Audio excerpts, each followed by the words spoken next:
monkey baby.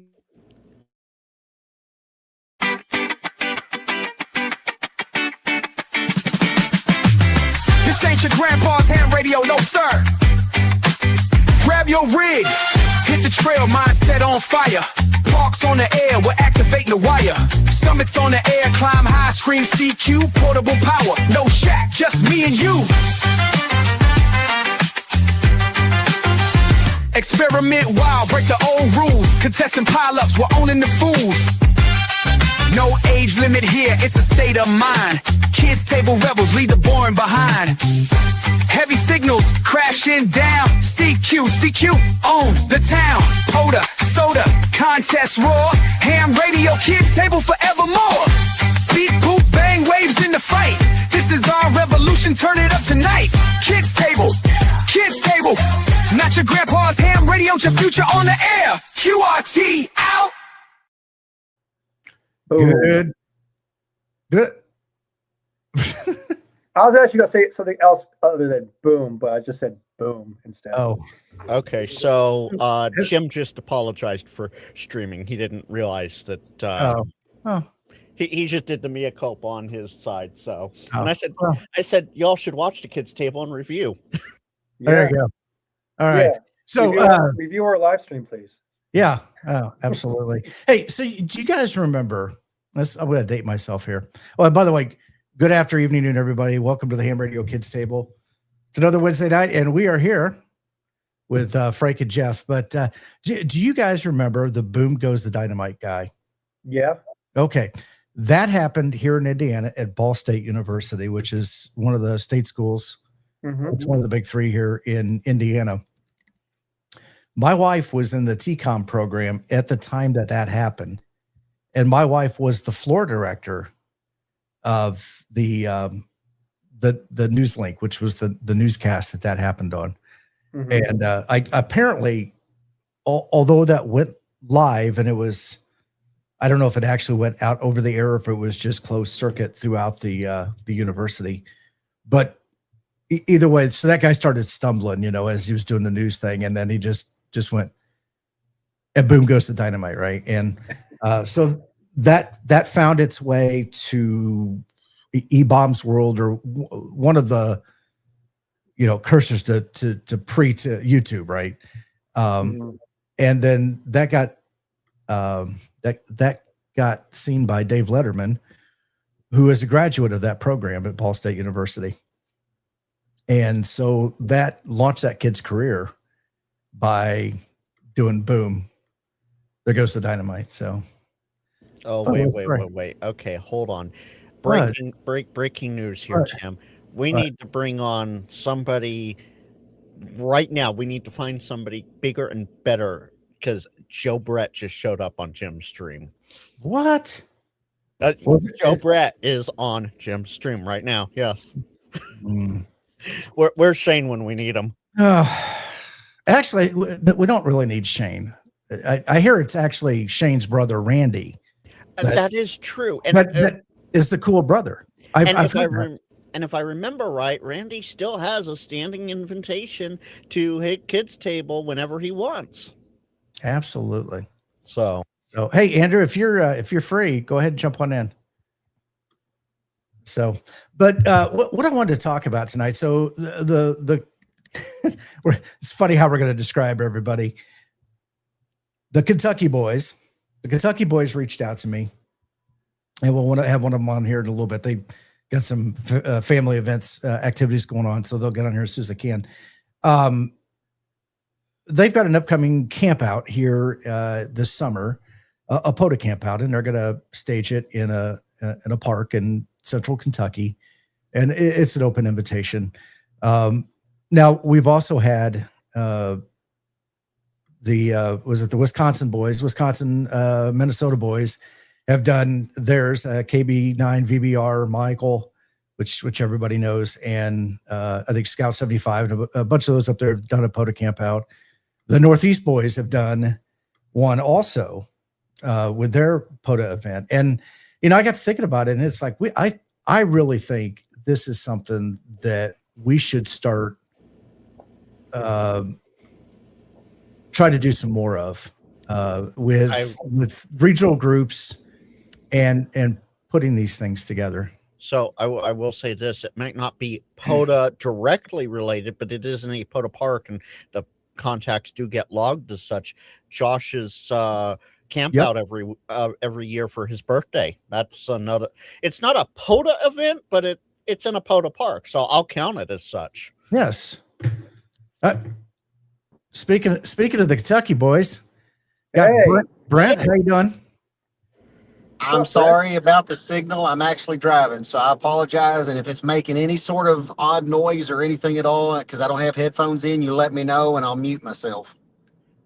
So far it sounds good. Yeah. Tim has master control of everything. So yeah. All right, good. It's good to see you all, by the way. Good to see you. So we were just talking about you guys reaching out and wanting to advertise the camp out that you're doing in Kentucky in September. And we were just talking about some of the other groups that have been doing POTA campouts. And then Frank had mentioned Josh with Ham Radio Crash Course. He does an annual camp out in a POTA park. And I was just saying, I really think that is it's good. It's one of those things that, before COVID, ham fests were very popular, and you get a lot of these smaller ham fests that really the big thing was, the swaps and all the socialization. The local ham fests have died down considerably, but is this, something that people could start doing as another type of activity to get together, to have that, one-on-one conversation, socialization, things that we do in amateur radio that's not on the radio? I know the reason we decided to try to do one, and I watch Michael's videos a lot, KB9 VBR. Yes. And it wasn't to try to steal his idea or anything. But I thought, man, what an awesome, there's so many. I've never met a person. That has been I'll just say a bucket list, a dream of mine is to meet you guys. It seems like Jeff is on the air. And every time I either get in the car or something, I love chasing Jeff, but I never can get him. But I've never met you, Tim, or Frank, or anybody. And I thought, there's so many. Parks on the Air has, I think, blown up, and I say that positively, blown up beyond what anybody could have even imagined it would be. And now there's so many voices and so many, distinct personalities that you hear. And I thought, we need to do something. Kentucky is touched by, let me see if I get this right. I might have it wrong. I want to say 11 states. That ain't right. We're right in the center of so many states: Indiana, Illinois, Ohio, West Virginia, North Carolina, Tennessee, Missouri. There's so many people that could come together. And I know that's a far way to drive, but I thought we need to do one for here in Kentucky, to be selfish sounding, so I could get the chance to meet as many of these people I hunt or hunt me as possible. And so, that's really the big thing, is we can come together and just enjoy each other and learn from each other. And so I don't know what it'll be like after this year. I don't know if it'll be a one and done. I hope not. I hope we keep it going. I know myself and Zach and Aaron and Brandon just have, as soon as we threw the idea out there, all four of us was like, yes, let's do it, because it just sounded too awesome not to meet so many people. So. Well, and I agree. And I think to your point, there are so many people that I work on a regular basis out at the park that, I get an opportunity to meet some of them at the local ham fest. But if they're not able to drive to Ohio or drive down to Florida or drive over to Alabama, at the three big ham fests, I agree. These are great opportunities to get together and to do that. Yeah. So I reached out when we first pitched this idea, and I reached out to Michael and asked him kind of what he does to plan for it. So even though I said I'm not trying to steal his idea, I'm actually going to try. I actually tried to model it after his a little bit. So Mhm. one night we're going to have just a group get together, and me and Aaron and Zach and Brandon got together on a phone call, well, on a video call to hash this out. We did one back in January to start getting an idea, and we were talking about that night doing a group gathering. And I said I don't want to do a group gathering where one of us or two of us gets up there and we start showing how we activate, and this is the way, this works great, why don't you all do it? Let's come up with something that affects all of us, but that none of us really are a master of. And then shortly after that, the bands have been horrible, and then a light bulb went off. Why don't we make it a big group discussion? I became a young ham in 2016. I didn't get into HF till a couple of years later. I don't know what it's like to experience the downside of the solar cycle. So we said, why don't we do that group gathering and discuss what it's like? How do we plan for that upcoming low bottom of the solar cycle? Maybe there's going to be some folks there that have been through it. What have they learned that they could teach us? Let's talk about it, see what everybody's got planned. What are we thinking? So that's what we're going to do. The group night is just going to be just a basic, I don't know if we'll have a fire or not, but basically just a big campfire area where that's what we talk about. What are we going to do? What bands disappear? How do we make the most of the bands that we will have during the low end of the solar cycle, and that sort of thing. And then one morning we're going to have a breakfast. I'm bringing a big griddle. Aaron's bringing his griddle. We're going to fry bacon. I think we're going to try to do some pancakes. We're going to have just a group breakfast. And so that's all it's supposed to be, is just not a teaching session, just a group of people fellowshipping, so. Very Oh, cool.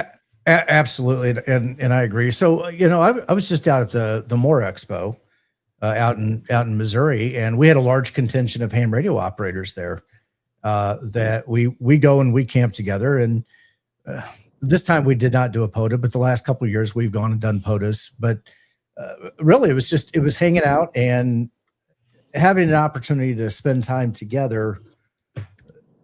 We could have a common interest, common hobbies and stuff like that. But it was fun just spending time together. Yeah.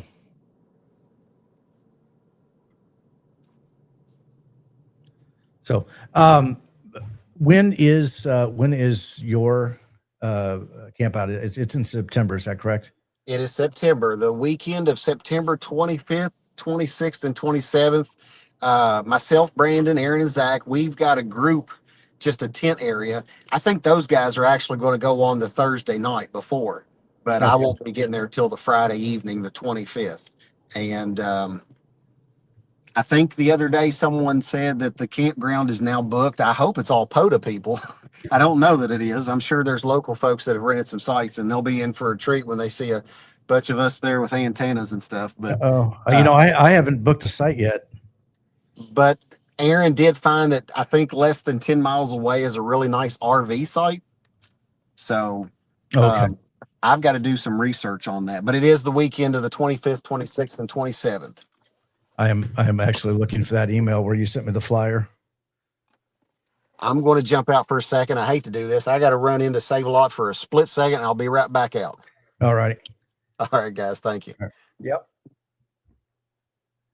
Well, that's very cool.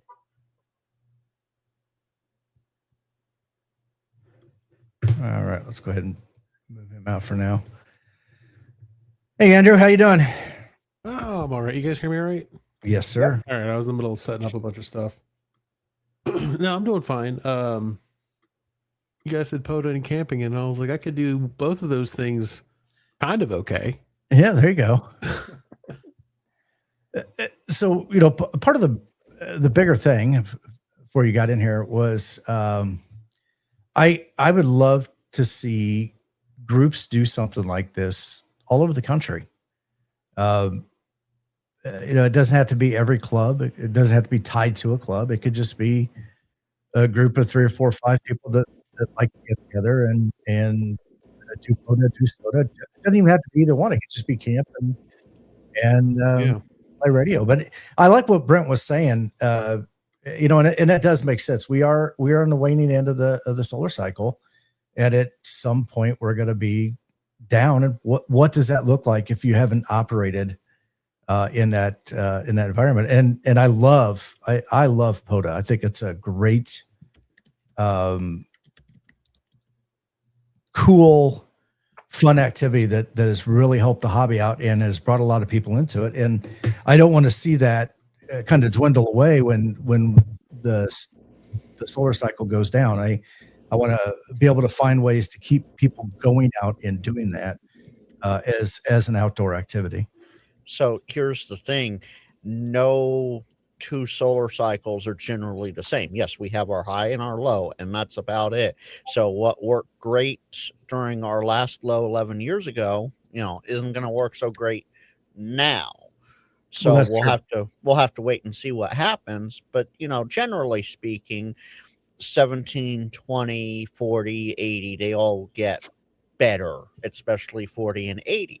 Mm-hmm. So we have that going for us, and that actually changes how things work for POTA, because you can go to POTA spot page any given day of the week and you see 100 plus spots on 20 meters.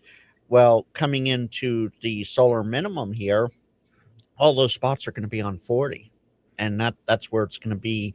That's where things are going to be hopping, and people aren't going to realize that until they get in and figure out how the bands go, especially the newer hams. And one other club, literally a club, but one other one that I was thinking of while we're talking here, We4DX, the Pacific Northwest guys. They're big on the POTA group get-togethers. Mike and Snow Cones go to that every year. Yeah, no, they do a large group gathering someplace up in the Pacific Northwest. I think it's on the kind of the family side of a military base, if I'm not mistaken. Yeah, where they can easily get in and out. So, but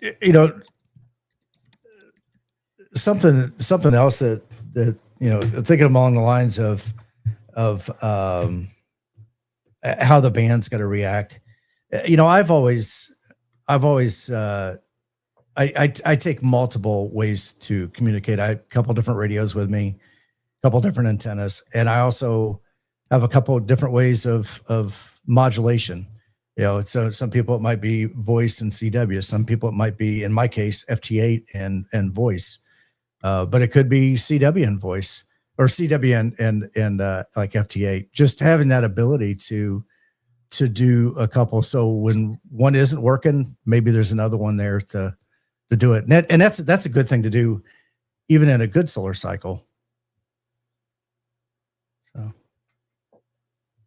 yeah, a lot of people have been calling doom and gloom for the upcoming low of the solar cycle.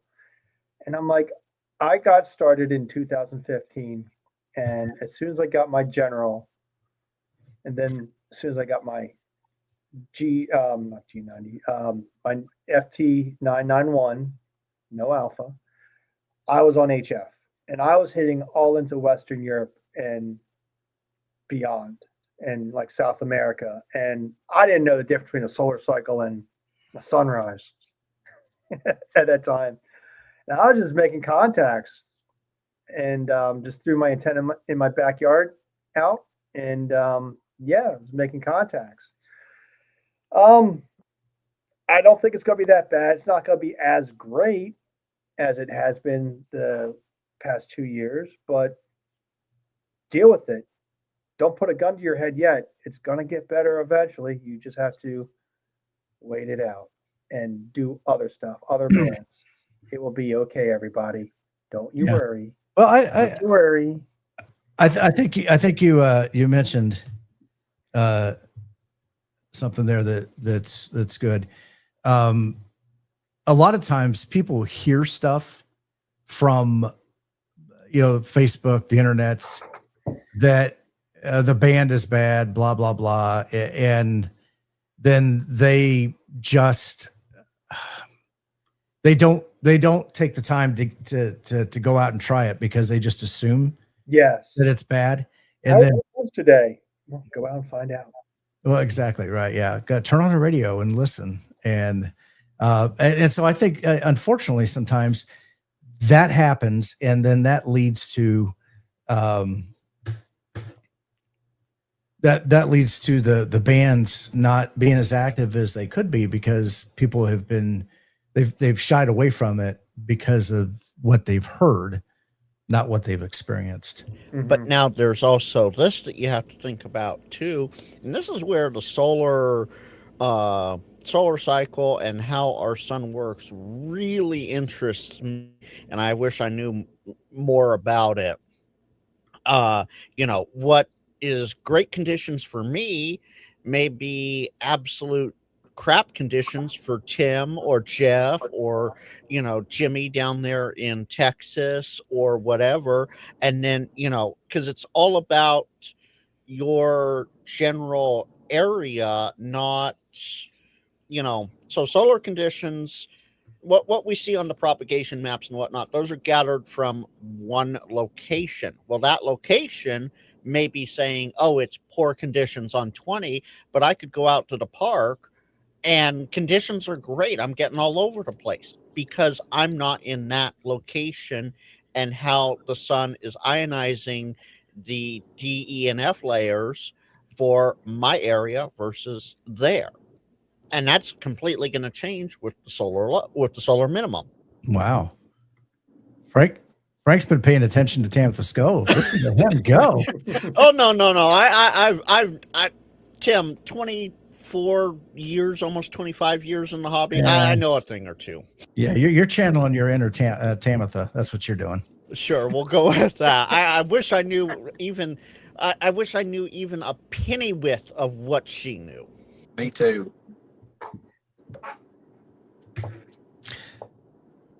So, Brett, I'm still looking for that email that had the flyer in it. Oh, God. Let me see. I could This might be it. Here it is. I got it. Okay. Yep. Oh, come on And now. one thing I will add to it, because I see Matt's comment here, he thought the bands would be crap one day and ended up working New Zealand from northern New York on 10. Absolutely, Matt. And to add on to it, that solar propagation report we see, the KP is such and A index is such and propagation is poor. Well, that was based on the activity recorded 3 hours ago. So what happened 3 hours ago isn't what we're currently seeing. So you have to take that into consideration as well, especially when going out to POTA parks. And Tim's right. The people on Facebook, they go, oh, the bands are closed. The bands are closed. No, they're not. Get out, have fun, turn the radio on. A lot of it comes from the OMs, the grandpas of ham radio, that go, oh, well, this is how it was done forever, and this is how it still is. No, it's not. You just didn't know any better. That is true. And people rely on that one widget that says, like, if the bands are literally open or closed. And I'm like, that's like the worst thing to look at. That's like the worst thing. Yeah, every time I look at that thing, it always says, hey, the bands are open. And I don't hear a single person. Nobody calls back. I could go out there and it'd say, man, the bands are really tough today. And it's like I'm talking to Germany, like they're sitting next to me. It makes no sense sometimes. Yep. And again, it's, not only, based on that, but that's based on solar data from 3 hours ago. So if I pull up the conditions right now based on what has been observed, and this literally just got updated because it's 00224 GMT, it says 20 and 30 are good across both day and night, and 10 and 12 are fair and poor. Never mind, I was over at the park earlier after I got home for a little bit. I was working South America on, let's not have the ads pop up. I was working South America on 12. But bands are fair. No, bands are great. Yeah, don't listen to what other people say. I mean, the best thing to do, like I've always said, is just get on the air yourself. Just do it yourself. Find it out. Yeah. KA2. That's Matt. KUB's world. Yep.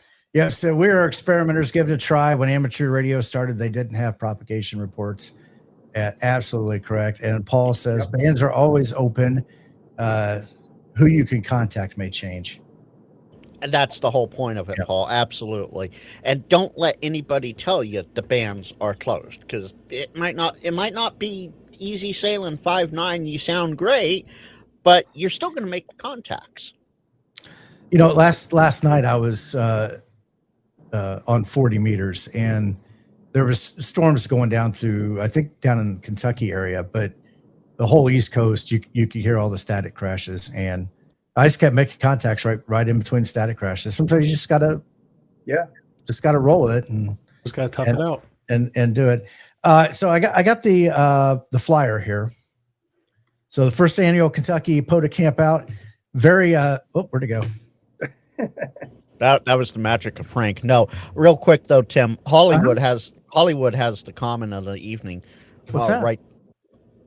Bring it up on screen. But he says, Frank is spot on about the data delay. I will add that the numbers shown are almost never correct for your location on Earth. Use it only as a guide. Always trust your ears. That's right. But really, Hollywood, did you have to prop Frank up and agree with him there? But really? We'll hear that for the next 3 weeks. Hollywood checks in the mail. There you go. I may cut out here in a moment because of where I'm at, but once I get in the driveway, I'll have signal again. So if I drop out, I'll be back in just a moment, fellas. Okay. So first annual Kentucky POTA Campout, September 25th through the 26th, or 27th, 2026. And join us Friday evening, September 25th, as they kick off the first annual Kentucky POTA Campout at Taylorsville Lake State Park. The event will officially wrap up midday Sunday, September 27th.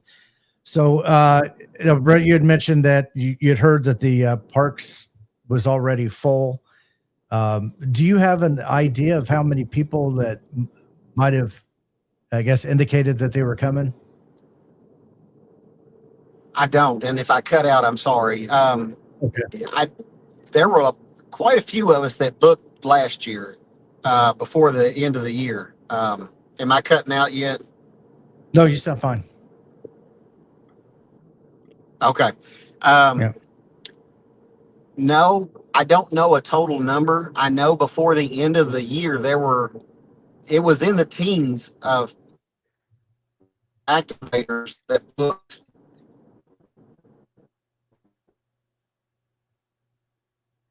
And we lost him. And he's gone. He's gone. All right. Well. All right. Well, let's just go see if there's any spots available. And where is this in Kentucky? It is Taylor's. It's just east of Louisville. Louisville. All right, so I could put in the map just east of Louisville, and that would find where it is. Yeah. Well, I mean, if you just put in the map, Taylorsville Lake State Park, it'll also just pull it up. Taylor's Lake State Park? Taylorsville? It's on the thing, right? Where's it at? Hold on. I don't have the thing. Taylorsville Lake State Park. I can't see it. Tim, yeah, Tim, you need to plus that up. Yeah, that's like blurry as fudge. Taylorsville Lake State Park. Okay. Yeah. Yeah, I didn't get a invite. Oh, sorry. Tell me how to pronounce Louisville. Louisville. Yeah. Andrew, what I hear that. Andrew, what I love, that's coming from the Washingtonian. So how far is that away from me? That might be a little ways. That's still a couple hours for me, 3-4 hours That's for like me. 10 and a half drive. It's like, it's starting like 2 now, hours for it's me. a 10 and a half hour drive. Jeff, it's just well. 3 licks of a cattail. That's all. All right, I so don't live in Scales, sorry. we are getting reports that there are no sites available. I'm kind of curious how many sites they have. That'd be a 2-day trip. I'd make that a 2-day trip, so I'm not stressed out about it. But, Joshua's a former Tennessean. Okay. Yeah, It he's looks like good they don't at have that campgrounds. many. I can't count, but just looking at the map, I don't know how out of date it is, but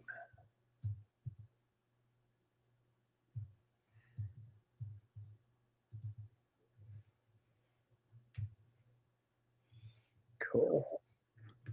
Matt says 75 spots. Wow.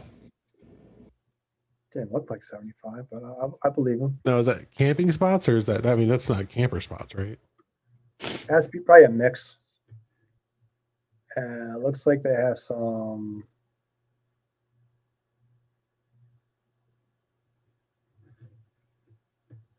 RV places. Was that one? Looks like it's just like RVs. 2721. It doesn't look like 75, but unless there's like another area that has more. I don't know. I've never been there. Oh, so it says 0 out of 75 available, according to Matt. And Tim, you can't just copy the link off the thing? It's an image. Oh, wait, you're not. No, you're on your Mac, aren't you? I am, yeah. Yeah, you should be able to highlight it and just copy it over. Oh, okay. Not right this second. Hey, Brent, you back? You home now? Maybe. That's why I keep going in and out. I'm speaker. I don't know the speaker. I'm sorry. No, his internet's trying to run as fast as it can. Yeah. On its little tiny legs.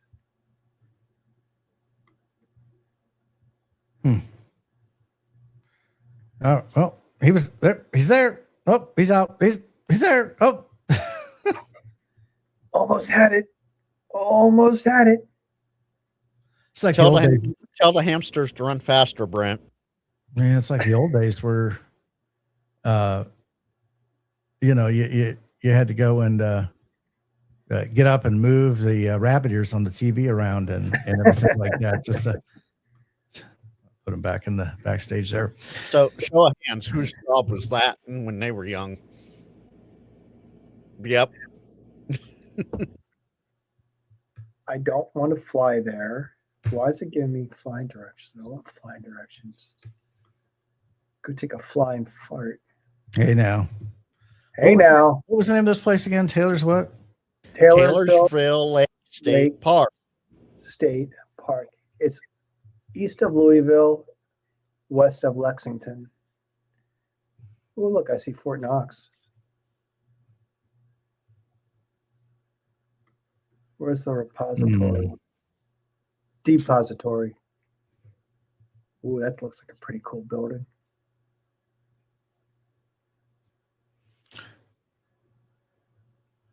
Well, that sure looks like a lot of spots. You think so? Yeah.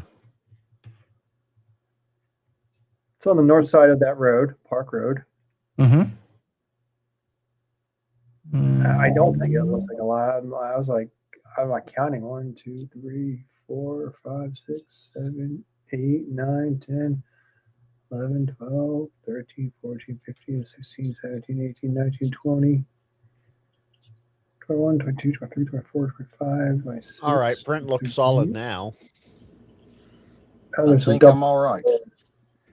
You good? You in the park in the driveway now? I'm in the driveway. It was making an awful noise, awful rattle. I don't know why it was doing that. So I apologize dropping in and out like that. I hate that. Oh, no big deal. But So- I'm not sure how many sites there are total. I know, and it was cutting off, I think, when you asked me this.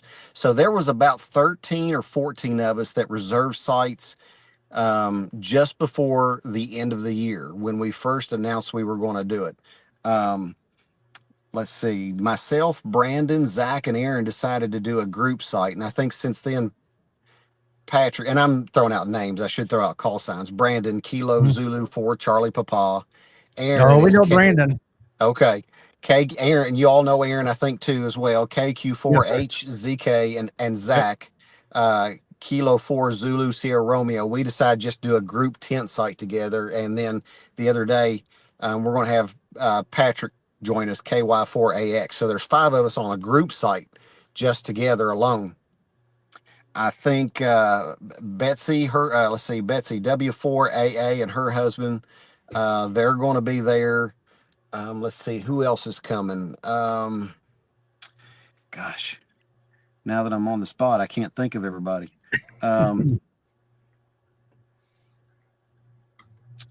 Shoot far. I think PZN's coming. I think Kilo Echo 4 Eastern Standard Time and Mary Kilo 4 Alpha Alpha are coming. Let's see who all else. There's others. Anyway, I could name off a few more. But I think there was about 13 of us or 14 sites that were reserved, or that by the end of the year when we first announced it. So Yeah. I was going to say, if James didn't show up, that would be an awfully big missed opportunity. Yeah. Well, that is. I'm just looking here. There are absolutely no spots available, and there are some larger group sites in there. Looks like the support like 20 people.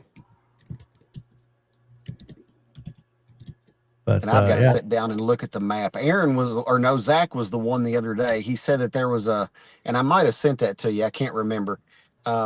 That there is an RV park nearby that's supposedly really nice. I think it's within 10 minutes or 10 miles. I forget what he said. Okay.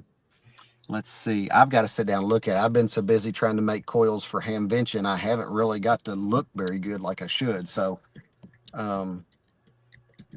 what coils are this? What do we got coils? I'm trying something, and I don't want to take the attention. I don't want to put the attention on me or anything, but I just wanted to make a little extra money to maybe put it towards, I don't know. Initially it was to get a Mark II, or I've been wanting to get a hex beam forever. So it isn't, I'll never be able to rival Wolf River or Mad Dog coils ever, but I'm making some coils that I use actually out in the field. I use a coil every time I go out and activate 40, 60, 80, and then I take the whip off and I gator clip a 75-foot piece of wire to it and stretch it up to a spider beam, and I get 160. So nice. Really? I'm going to bring 30 of them with me to Hamvention. Ape's going to let me sit there at the Coffee and Ham Radios booth and sell them. And okay. I've been so busy with that. Aaron and Zach and Brandon have been more of the hard working bunch behind planning the camp out. And Tim, tell me you didn't watch Clubhouse without telling me. It depends. Tuesday nights are kind of odd for me, whether I can get in. Last night, Joe Brett showed Brent's coils on stream. Oh, I saw part of it, but I wasn't. There was just too much profanity on there last night. It was at the end. Yeah. That 1-star review of the profanity. That's yeah. Very unlike the Clubhouse, and I don't know what that was about. So I blame Beer Snack. Beer Snack is the influence. He changed the dynamic last night. No, I was doing around work and stuff like that last night, so I was in and out and not paying attention to it too much. Well, I am disappointed. So now we have to find an alternative camping spot in that area. What do you usually camp in? Do you do a tent? Do you have a vehicle? Do you do a RV or? I'm primarily tent camping. That's Let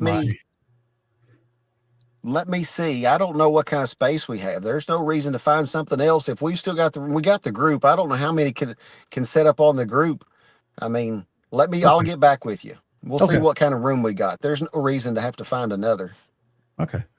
Well, I think if it might be something good to research anyways, just to see what's in that area. If you get into some overflow and stuff. Yeah, I'd sure hate for anybody not to come because they feel like there's not another place nearby. And I'll tell you what, after this stream, and I'm just sitting in the car right now, when I go in tonight, I'll look around too online and see. Taylorsville Lake is about maybe a couple hours, 3 hours west of me. So I'm not down that way that often, although I'm trying to make my way working that way to activate more parks. I'm trying to think. Really, none of us except for Zach he's probably the closest one. Brandon maybe to that area, and those guys will know. Zach will probably know the best of any other spots around there that. Yeah, I was gonna say Aaron's out. He's on Western Kentucky, isn't he? Yeah, he's on the western end. Brandon's down around Cave City, down near Mammoth Cave, and I think Zach is closer to like the Louisville, a little bit near the Louisville area, so he's not too far away from it.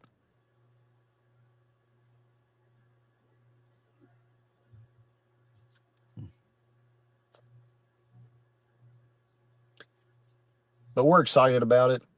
We just, it's nothing that we can do, the four of us can do to make it great. It's what just everybody getting together and the group will make it great. That's what it'll be about. Oh, I agree. I think as I was saying earlier, the just the opportunity to get together, to hang out, to chew the fat. I mean, I just did this with a group of us in Missouri, and it was definitely fun. It was a good weekend, and we'll have stories to share.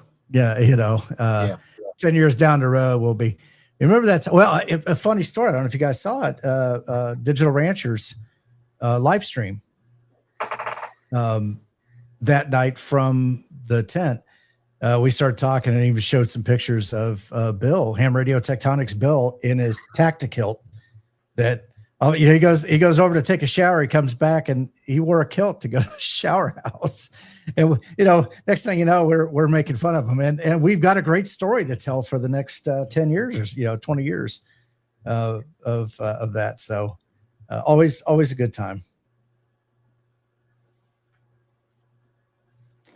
Always a good time. Mm-hmm. So.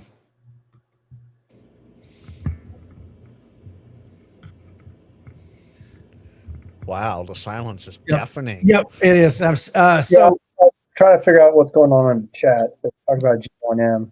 Yeah. The heck that G1M is. I just keep I've got the DM32 monitor tonight. The DM32. That's the Baofeng digital version of the G1M. G1M. I said. Oh, not the DM32. Joshua's comment. Okay. Yeah. You mentioned it a few times with that and a G90, so I'm trying to figure out what the heck they're talking about. That's like the predecessor to like the G105, G90 kind of thing from Shagio. It's like I don't think they make it anymore. You just gotta find it used, but it's I've seen them before and like they interest me. Just because it's a radio. I was trying to figure out what it was. Yeah, sorry. Yeah, it's a radio. Oh, okay. Apparently they're in stock at Radioddity. 250. How much? Hey, that's an ugly they're on sale right now. Hey, Andrew. Ugly looking radio. Hang tight before you do anything. Okay. Oh, I'm not going to do anything. Believe me.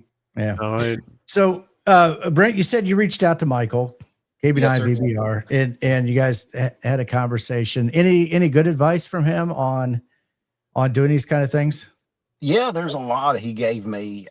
He sent me a long email, and so I've created I've never used it before, but like the groups IO for communicating, being able to send out emails where it'll go to everybody if they put it out. And Brandon's been good. I don't have Facebook, and that hinders me a lot, but Brandon posts anytime we have anything new about any new parks.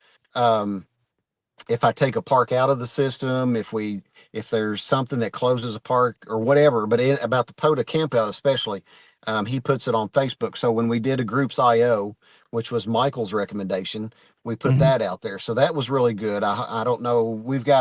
There might be close to 10 people that are receiving emails so far. I don't know who all else is coming to know. I'm going to probably put that back out there to see if I get anybody else. But let's see. What else did he recommend? Oh gosh, I have to go back and look at the email. There was a lot of good things. That's bad though. I can't tell you what they were now. I can even pull up the email and probably tell you some actually. Well, it's okay. We're older now, and failing memories are perfectly normal. And so it's all good. At least that's what I keep telling myself. But that was the best thing though, is probably the groups IO, because I couldn't figure out, with me not having Facebook, how to disseminate information out. And so we'll get more people sign up for, to receive the emails, and if they have a question they can send back. And so that's a great thing there. And I mentioned about how we're going to do a breakfast. That came from his inspiration too. I think they actually have a group, like a dinner or something one night, a cook or whatever. We didn't want to do that because, after a long day, folks will want to go, I'm sure people will want space, so they'll want to go do this or that, maybe go, shower in the evening, have a little downtime, whatever. So that's why we chose the breakfast. But just us doing the breakfast is our way of saying thank you for being willing to come together and be there after we've planned putting this thing together. And so that was a really great thing, great idea. And so, but Mike's great. I'll tell you what, he's just absolutely willing to give us advice from his experience and everything. And he puts out so many videos, and you all too are now putting out so many videos and stuff. You all don't realize just how much I personally learned from you all. And so, that's what I'm looking forward to the most from this. But Mike was a big help for sure. He sent a long email of tips and stuff to go by. So awesome. So I did find the Groups IO email address to send to. So it in the chat now. If you guys are interested in that, send an email to that address. That'll get you subscribed, and then you can get in the know on everything that's going on in the camp out. And there is also a Facebook group too. Let me put that address in here. Brandon did that. He created that, and he might have even did one on one of the Discords, like the Kentucky POTA Discord. I think he created a channel on there. Yeah, I believe so. Okay. So I've also linked the Facebook address. So I'll put in the description of this video, I will put these addresses in there for people to get more information.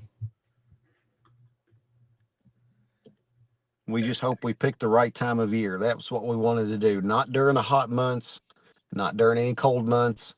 September is still right there, kind of on the tipping points. It can go either way, but hopefully we're catching it towards the end of September where it's going to be, cool but comfortable. Probably be warmer in the day and cooler in the evening. Yeah. So I've camped a lot as a scout leader. So a lot of we do a year-round camping. So I really like when it's cool enough in the evening that you can sit by the fire and enjoy it. Yeah. Nothing beats just sitting around and shooting the breeze with a nice fire. That's right. So just don't shoot the fire into the breeze. That's all I gotta ask. Better yet, don't shoot the breeze into the fire. It could go boom. Yeah. Poof. So there goes the dynamite. That's right. Boom goes the dynamite. Well, fellas, I hate to do this. I do have to jump off here now. I gotta go get some things ready and help Lila get ready for tomorrow. My youngest daughter, she had a soccer match tonight, so I need to get in and help her and everything get unwound. So, alrighty. I apologize to jump out of here short, but I appreciate you letting me be in here for even just a little bit. It's an honor to be in here amongst you guys. So thank you. Not a problem. You're very welcome. And obviously as you've got information that comes up, if things change or whatever, please keep me in the loop. We can get it out through the channels here to help get that information out. Absolutely. Yep, we put it on the Facebook page immediately. Brandon, like I said, he's fantastic about it. And Zach and Aaron, all three of those are way more active than I've been this year on the air. So they've been doing it, but I'll keep it feeding to you. And of course the Groups IO, every time if we've done anything, we've put it out through the Groups IO too. So, but And Brent, I'll be following up with you with our email here in a little while too, so that we can get you on my channel as well and get that promoted out to those that might not be subscribed here, but subscribe there. Yeah, absolutely. Absolutely. Right. But I appreciate you guys a lot. I really do enjoy what you all do and do for the hobby. So thank you so much. All right. And let's make sure to touch base at Dayton. Are you going to be there Thursday night? By chance? I'm not going to be there Thursday night. I'm going to drive up Saturday or Friday and Saturday. It's about 2 hours. I always drive up every year, but this year I'll be here both days since I'm bringing the coils to sell. So, okay. Sounds all right, good. we'll look for you. All right. Set one aside for me. I'll buy one. Yeah, okay. I appreciate that. All righty. All right. See you guys. Y'all have a good night. All right. See you, Brent. Later. See you, So, see you. He's still there. I just fully snapped into work mode when he was leaving. Like I was on a Zoom meeting at work. I was like, "Thanks, see you guys." Yeah. Boom. I just click leave. And I'm like, I'm done. I don't say anything. Everyone says like, "Oh, thank you." Like, thank you for holding the meeting. I'm like, Yeah. Yeah. Thank you for holding the meeting. really? I was like, bye. Click. Like there are some times where I just I have to make sure I don't do it. I hover over the X button of the browser or the Zoom window or whatever. As soon as I'm done, click. I'm gone. Well, my thing is, I click on the leave instead of the share screen button, because they're right next to each other. Oh, I have that habit. That's happened a few times.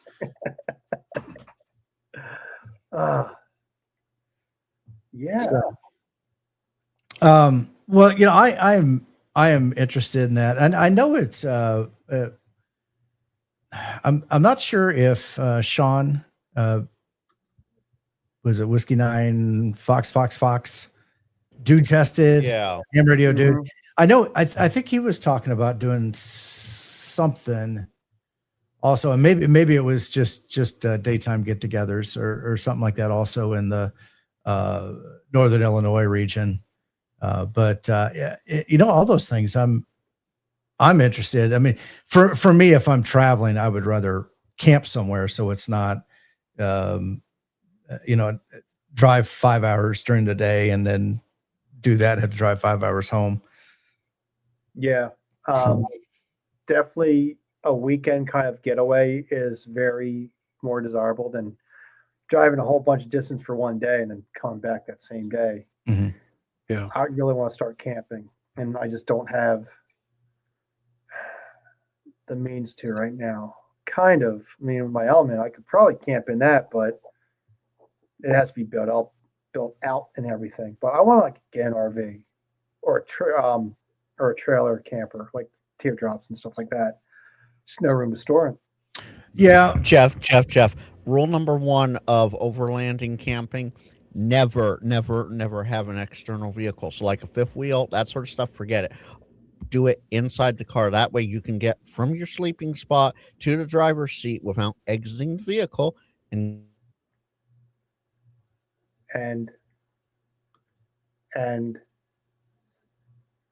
that's it.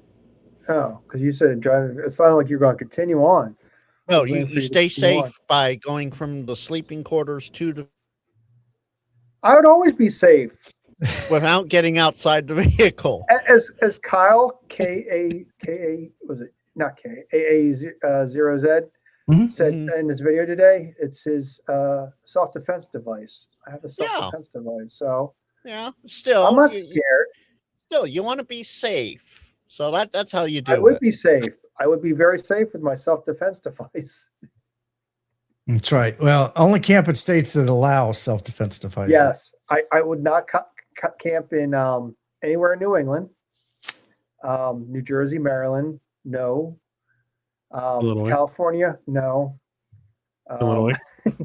And Illinois, yeah, I'd have to look at the map again. I know. I think my number of states increased by like 1 or 2 the past year or so, but I haven't kept count. That was the nice thing when I just re-upped mine, and they actually sent me a little reciprocity. Like your license is recognized in these states. What state you're in? You're in Ohio. Ohio. Oh, nice. That's very nice of them. Yeah. It must be nice to live in a Well, it's friendly state. we kind of teeter, but Yeah, no, yeah, we also just got constitutional carry a couple years ago, so Nice. I Yeah, was worried they're gonna like do away with them because that's what I wanted was the reciprocity. I am Well, in the I mean, stages of looking to move to a freer state. So, not just because of that, but because of other things. I just want to get out from where I am.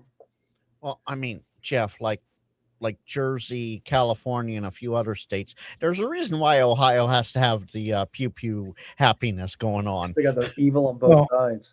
So does your state, Andrew, does Yes. Ohio have a training requirement?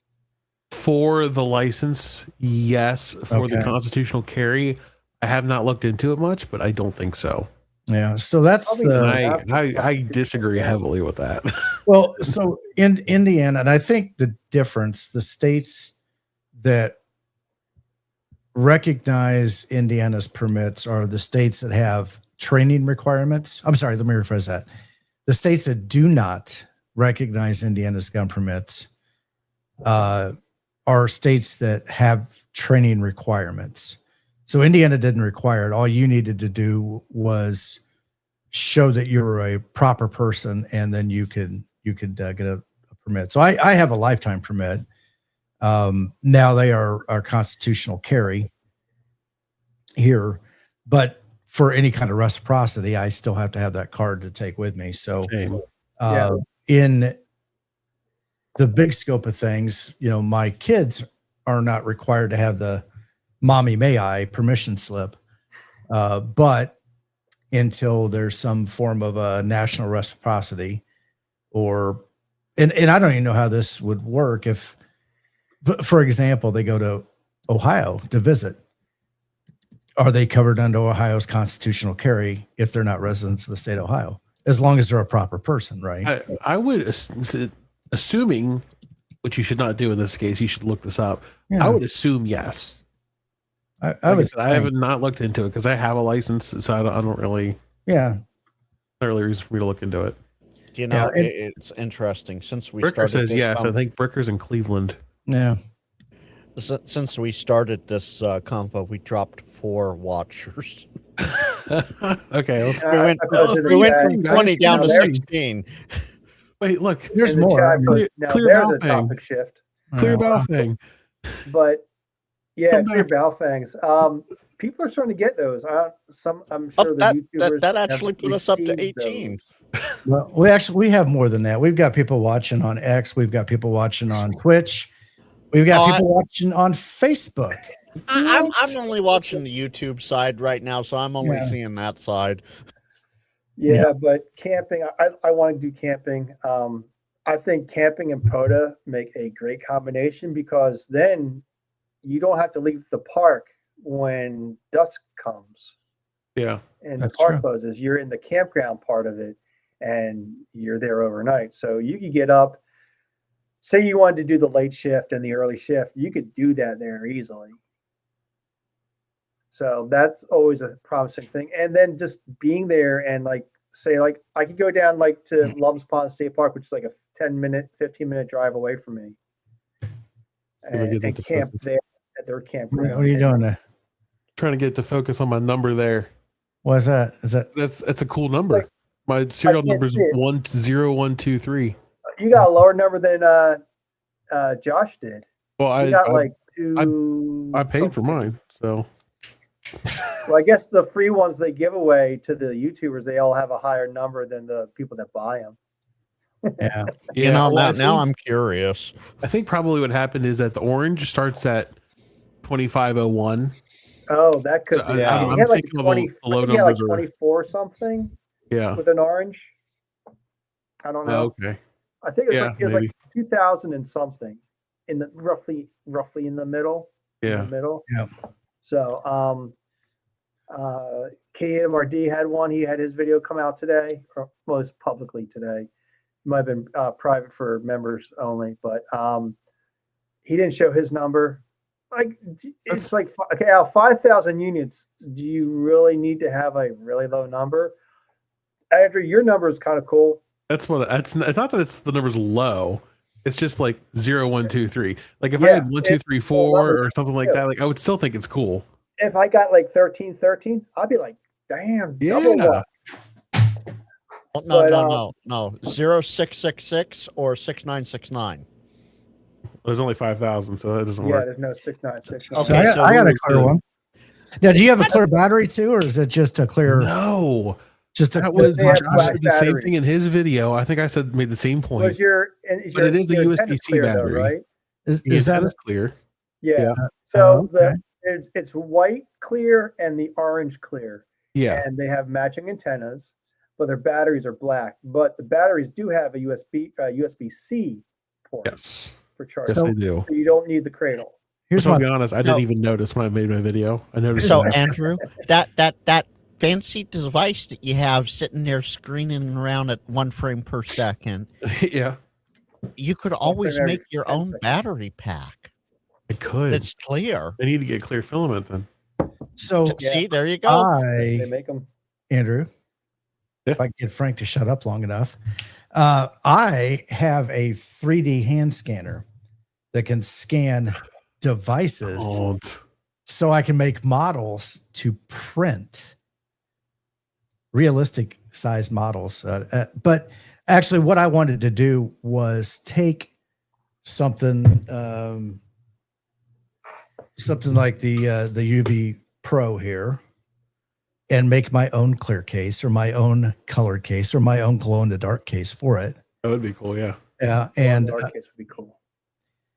and I don't think it would be too hard. So one of the things that I gotta spend some time with it, I bought a larger volume nozzle to do translucent, because my understanding is the translucence, if you go fatter, like 0.8 instead of 0.4 or 0.08 instead of 0.04,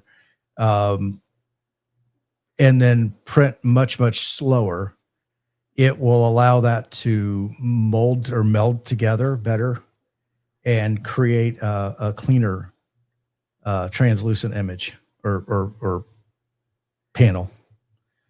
So. And that's what I've heard too. I've got a 0.6 hot end, and maybe I should try that. Oh, they do have a 0.8 though for bamboos. So. Yeah, 0.8. Bricker says it comes in clear already. He's got one. Yeah, I know. I know you got one. I've seen it. I've actually manhandled your own would be cool. I've manhandled your clear one, Chris. I don't have the need to have multiple versions of the same radio in different colors. I just don't have that need. But I want to print it in a couple different.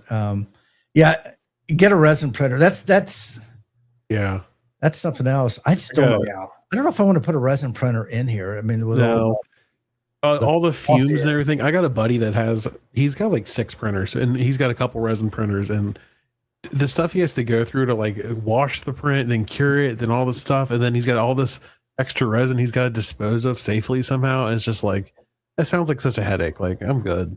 Tim, that's why you make an outbuilding for your outbuilding that houses just the resin printer stuff. Well, that Problem could be. Well, here we go. I'm just going to send my prints down to Paul. He's got resin printers. Now, I will say, Jeff, I do want an orange one of these. I've been thinking about getting also an orange one. I thought about if I was to get one, I might lean towards the orange just because it's different. I mean, there's a lot of the white clear ones, but to get like one of the orange ones, I think that'd be kind of cool. But you know what? I've never been a fan of the way that Baofeng looks and the screen. Although, yeah, the screen's kind of like old and 8-bit, whatever. I just don't like it. Yeah. Is that it's just something about the radio? I'm not bashing on them. I'm not saying that they're crappy radios. I'm just saying they're not interested to me to have one. Is that I'll have a video about that, and I'll have a Yeah. video out about that sometime in the future whenever I get around to recording it.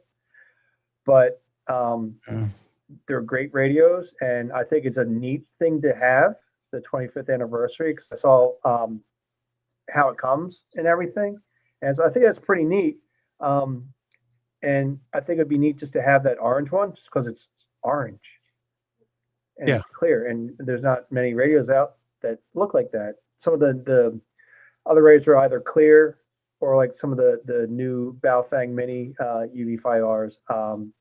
There's the quartz clear and the amber clear from Radiodity, but the orange is kind of nice looking. Yeah, I think But they have the radio a just purple one turns too, me don't off they? though. What? They have a purple one. If they had a clear purple one, I would immediately buy that because when I was I little, would too. I'm all I about had purple. I had a clear Game Boy Color, the clear purple one. Yeah. Yeah, that's nostalgia for me. Yeah. Okay. I'm sorry. I gotta ask this. What? Song and Wind in chat. Who? You don't have to tell me, but DM me if you want. Tell me who you are. I'm curious how you know so much about me without me putting it out there. And what Um, chat is this in? It's in the public chat that on the vertical. Oh, I'm not vertical watching the screen. vertical. I'm watching the normal one. If you look at the comments over on the right side of here, you can see all the chat. I just look at the private chat because that's what I need to see.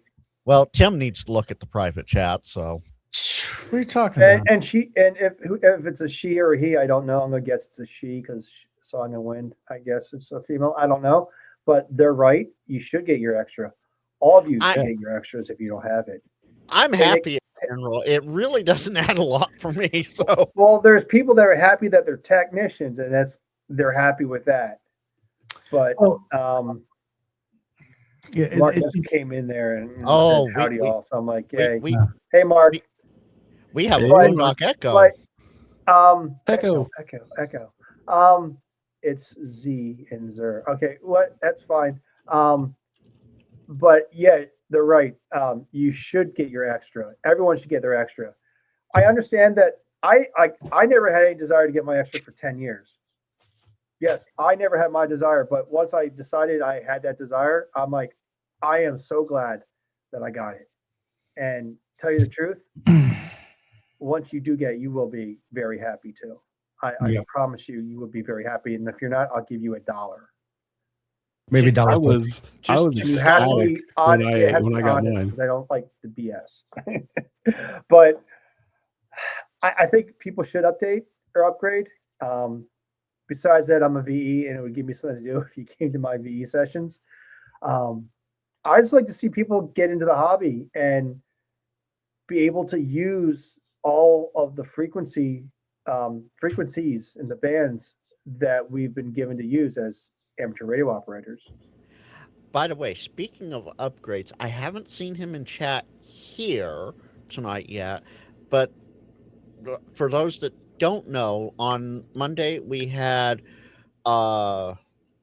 we meaning Ham Radio Clubhouse and Toads had a session for the Extra by April, so the last one, and we had one pass, one fail, and one reschedule. And the one pass was general chatter that we've had in chat a lot, Timel64, aka Troy. So as of Monday, Cool. he rated the general. Awesome. Nice. So, I always go back to, tech to general. I'll kind of push people or encourage. Let's use the word encourage people to try to get that test right away, because the general is really just like a 10-question extension to the tech. There's really 15.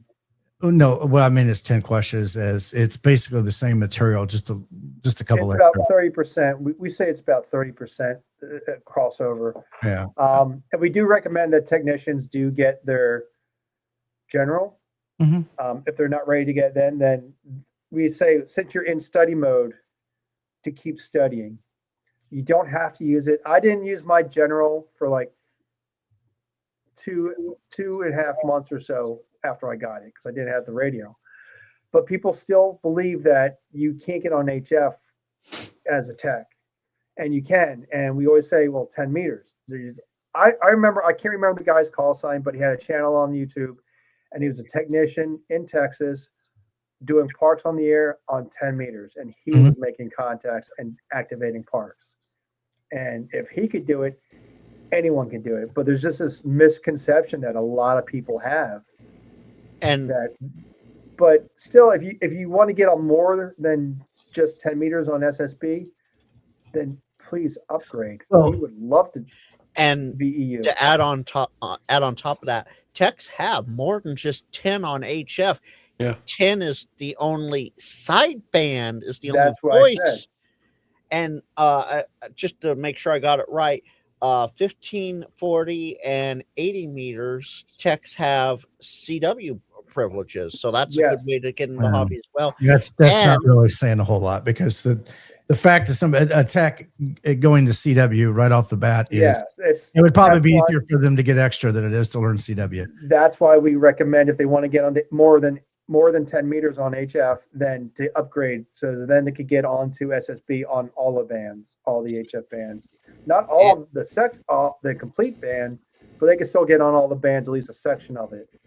And to that's add why we on to recommend that, they technically have digital mode, so FT4, FT8 on 10 meters as well. Yes, but Well, so what I was saying was that I would encourage people to get their general right off the bat, right? Just go and get it, because it really isn't much harder than the tech.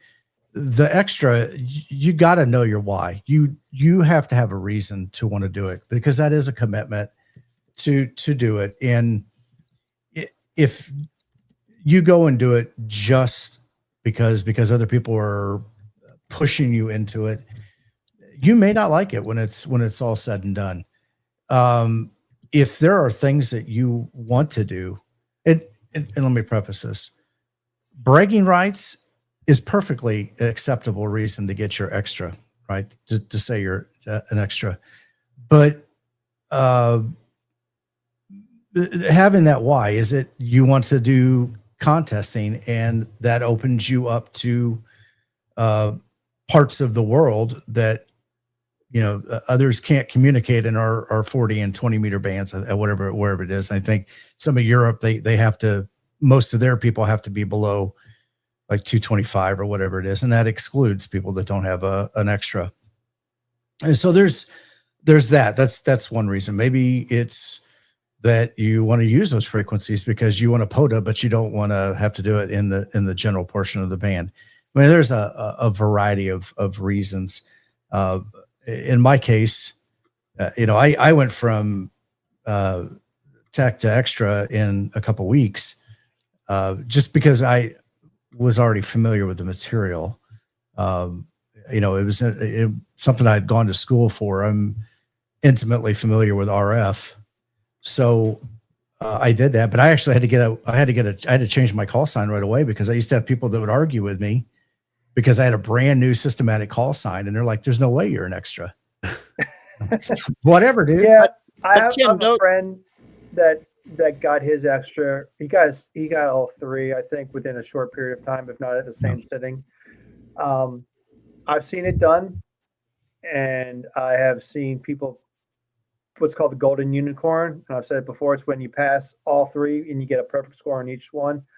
But he would ask me, is like, what's this thing? And I'm like, you're an extra. You don't know this? He goes like, no. I explain it to him, but I'm like, dude, you're an extra. You don't know.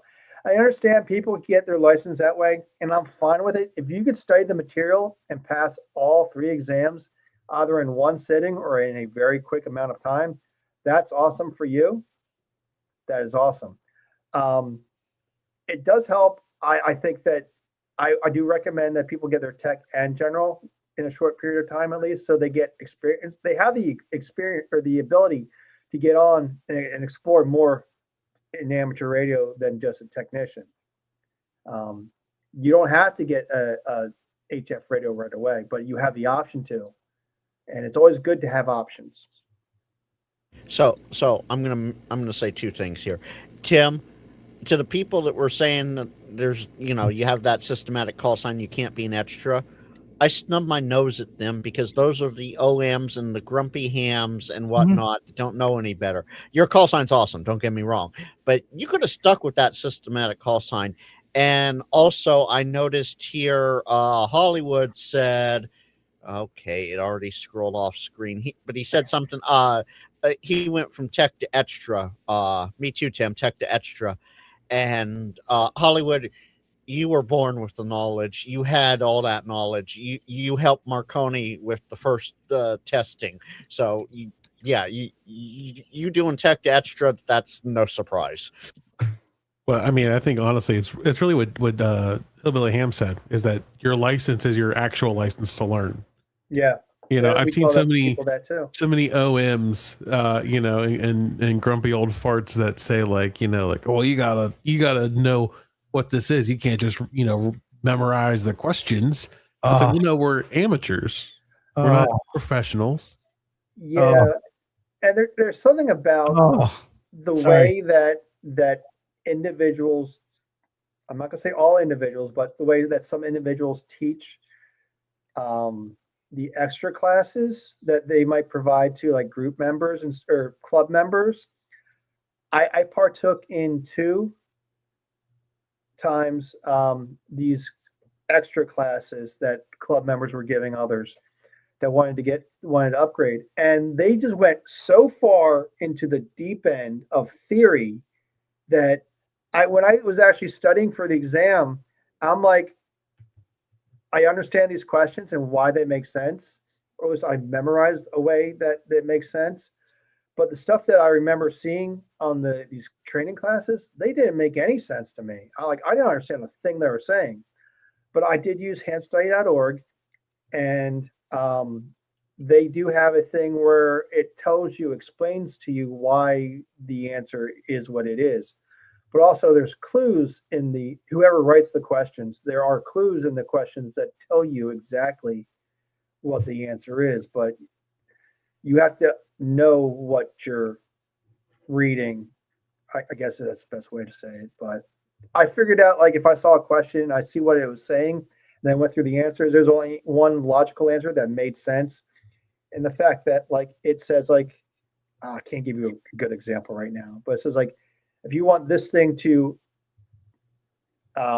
propagate this way, how would you do it? And all the other answers, except for one, made 0 sense to me. And then one actually made sense. Yeah. And I won't say they're trick questions, but I do watch people when they take the exam and what answers they click on, and they get tricked or they didn't study.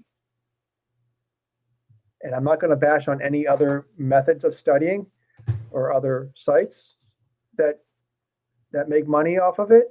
But if you don't study, you're not ready to take the exam. And, you know, if you're going to, I know in college or high school, you have an exam at these times, or quizzes, and you need to be ready for them. Ready or not, you need to take that. You don't need to do that when you get your amateur radio license or go to take it or upgrade. You could do it at your own leisure. You could do it in your underwear, as long as you're wearing a shirt up top, in the privacy of your own home or your own bathroom. I took my extra in my bathroom because it was the cleanest thing around. So, you know, that's funny. I did the same thing. I've heard there's a bunch of people that do that, actually. Yeah.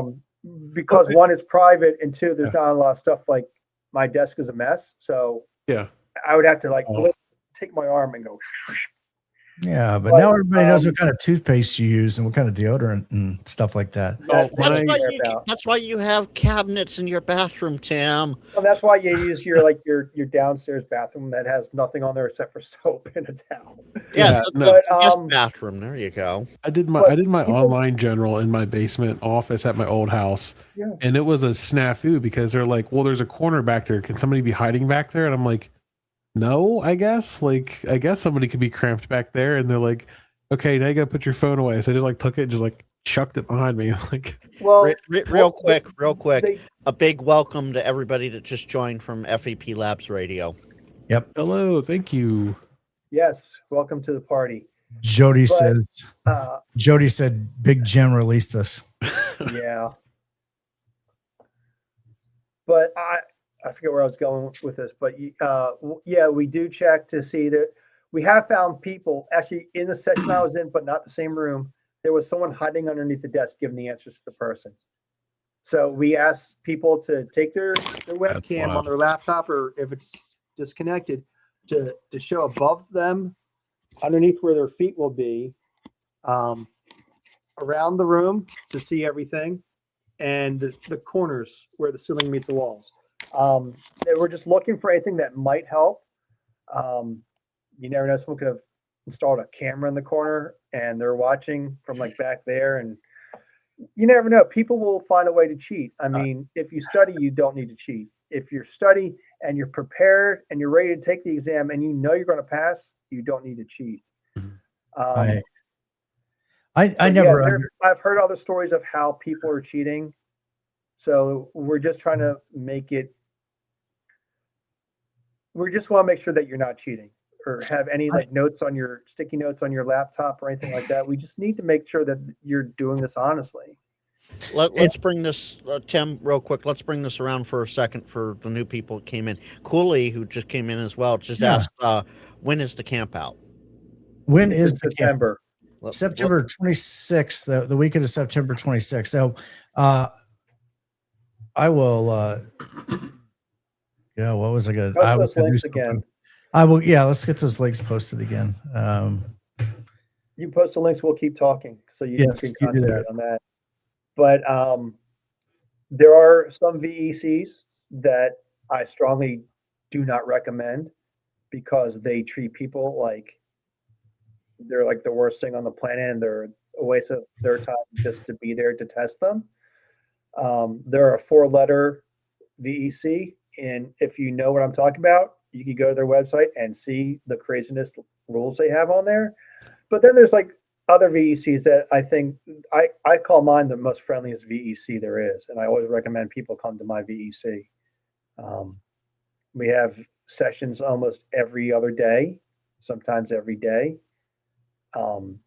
And doing it remotely is just such an easy thing to do. You don't have to go anywhere. You can do it from the privacy of your own home, the comfort of your own home and surroundings. And I think it's a lot easier than having to go somewhere, even like 10, 15, 20-minute drive, whatever, half-hour drive to go somewhere to do it. You're kind of forced. It's still like taking an exam in college or high school. You're forced to be ready by a specific date. So I had to take all 3 of mine in somebody's facility, right? Yeah. So, but their online testing wasn't a thing yet. Mine too. And to that point, I mean, I had to drive 30 plus minutes to get to them. And one of them I went to, I had to basically, I actually took my test with 3 different VEs groups. And because I found who was having the test. I'm ready for it. Let's go. So I scheduled this earliest one I could find. And so one of them, I had to go to a club meeting. You know, basically it was come to the club meeting, and then as soon as they were done with the club meeting, then they would start doing the testing. Yep. Like, gee, great. I know this is part of the conversation, but can someone kick Tim? He's sounding very OM non-kids table right now. No. Back in my day. No, I'm there ain't nothing wrong with my day. No. And Mark has a good point here, Jeff. What about Ray-Bans and Meta glasses? Because now you have to worry about those. How are VEs handling stuff like that? Luckily we could tell like these are not Ray-Bans or any like the Meta things, whatever. Mm-hmm. But I mean, you could tell if they're like the wireframe glasses, they're not that. I mean, we do ask for if you're wearing a smartwatch or earbuds. With people with long hair, it's the problem because we can't see it. So they pull their hair back and then we see, okay, you're not cheating. That's all good. Again, people will find different ways to cheat. I have not found anyone or heard of anyone writing the answers on their hand or on their arm, but you're in front of the camera either on your laptop or you have a disconnected or webcam, a standalone webcam. Some VECs do require multiple cameras, so like your laptop and your cell phone. Mine does not, but we will gladly let you do that if you're having a problem with a technical issue with Zoom and with whatever camera you're using, or whatever device. But all of the VEs really have one set of rules, and that's that the people need to pass the exam. And that's what I know. But we all check to make sure that people aren't cheating, because that will disqualify the exam. Again, like I said, some VECs are harsher. I won't say harder. They're harsher than others with the way they treat people. And I think that's wrong, because you're trying to get people into the hobby and not out of it. And I've known two people, unbeknownst to me, that they decided to go to this VEC. One of them went not once, but twice to the same VEC to get his upgrade. And I was like, "You're an idiot." So Because you went back to that. You went back to that harassment, that abuse. What kind of And meeting is Mark going to?